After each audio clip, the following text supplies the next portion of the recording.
Dale Earnhardt Jr. is winding down a difficult final season as NASCAR's most popular driver. He's had a miserable year on track, failing to make the postseason while earning just one top-5 finish in 30 starts. But there's still one skill set: age, handling, and poor luck hasn't broken from Earnhardt's grasp. He remains the sport's most effective plate racer. It's a genetic trait inherited from Dad, the intimidator who made mincemeat of opponents on the big tracks of Daytona and Talladega. The 1998 Daytona 500 winner, Earnhardt Sr. also captured 2 more wins there along with a series-high 10 at Talladega Superspeedway. It was the site of his final win, in the fall of 2000, where he capped off a masterful performance with a run from 18th to 1st in the final 5 laps of the race. It was one of the great performances in NASCAR history, lending credence to the theory drivers joked about where Earnhardt could see the air in front of him. Earnhardt died the following February, the Great Daytona 500 tragedy of 2001, but his talent passed from father to son. Earnhardt Jr. earned his first Cup Series plate win in July of that year, returning to Daytona for some healing after his father's crash shook the sport. From there, the younger Earnhardt was in a league of his own. 4 straight wins at Talladega came from fall 2001 through spring '03. In all, he's earned 6 career victories at the track, which is a total only bested by his father. Despite a decade-long drought, from 200,414 he also owns 2 Daytona 500 trophies and 2 plate race wins overall. It all adds up to make Sunday's Talladega race a career finale of sorts. Even in difficult final seasons, retiring icons have had their NASCAR moments in the sun. Richard Petty, despite recording no top 10 finishes in 1992's retirement tour, rose to the occasion and led 5 laps at Daytona. Darrell Waltrip, 8 years later, qualified on the outside pole for the Brickyard 400 in his final year. History tells us, then, Earnhardt will rise to the occasion at Talladega, a big event, and make it to the lead in front of a screaming sellout crowd. What he does from there is anyone's guess. All we know for sure is, come 2018, those plate races will be missing an Earnhardt family who saw the air like no one else. Alabama 500 time Sunday, October 15 at 2 p.m. ET Track, Talladega Superspeedway, Talladega, ALA. TV NBC Radio MRN, Sirius XM Channel 90. Who's at the front? Martin Truex Jr. It's a familiar theme at this point. Truex finds his way to the front, stays there, and dominates a Cup race's final stage. Charlotte was his 6th win this season, a career high, and vaulted him into NASCAR's round of 8. He'll start there with a distinct edge in playoff points over his opponents, a heavy favorite to make Homestead Miami and contend for his first career title. Most importantly, he has the monkey of a Talladega big one off his back. Who's at the back? Joey Logano, out to lunch at Charlotte, has continued to struggle after missing the playoffs with Team Penske. A title contender earlier in the season, he has led just 7 laps over the last 20 races while going winless and tumbling down to 18th in points. You wonder now, if things don't get better during the homestretch, whether Penske will consider making a change internally during the off-season. Crew chief Todd Gordon is beloved by Logano, but their marriage is approaching 5 years old. Can this duo bounce back together, or does Penske need to break them apart? News briefs: changes are coming to at least one of the cars at Front Row Motorsports next season. While David Ragan confirmed this week he's close to returning, the team announced Landon Cassill will not be retained for the organization for 2018.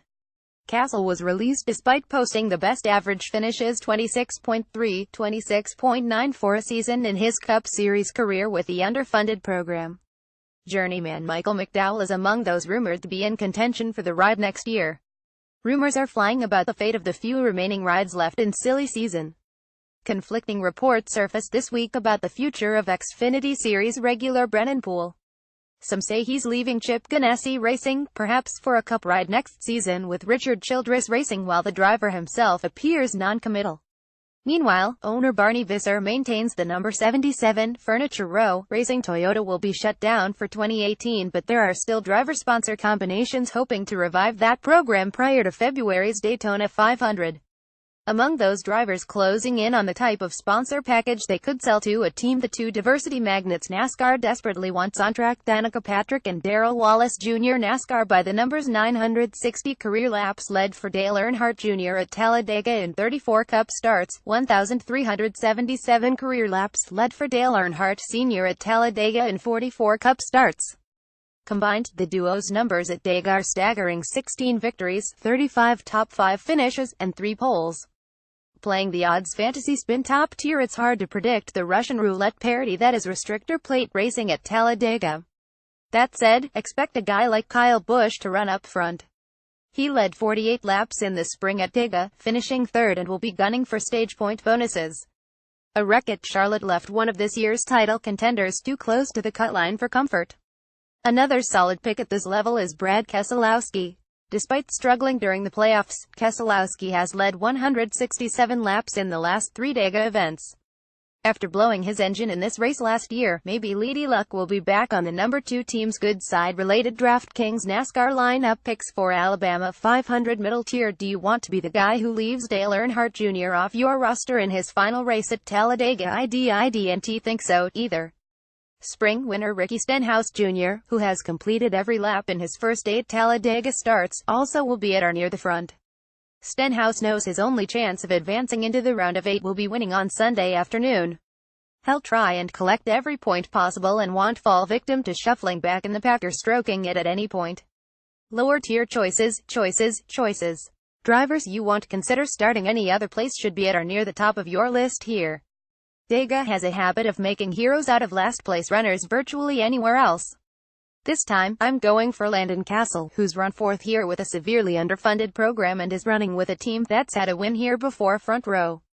Michael McDowell, 4th at Daytona in July, should also be a factor in the number 95 car. Remember, he doesn't have a ride for 2018, and Victory Lane is the perfect place to make your audition. Other dark horses on your radar should be Brendan Gaughan. Yes, him. That car was a top 15 contender at other plate races. This year, Danica Patrick C. 2018 audition and Matt DiBenedetto for Go FAS Racing.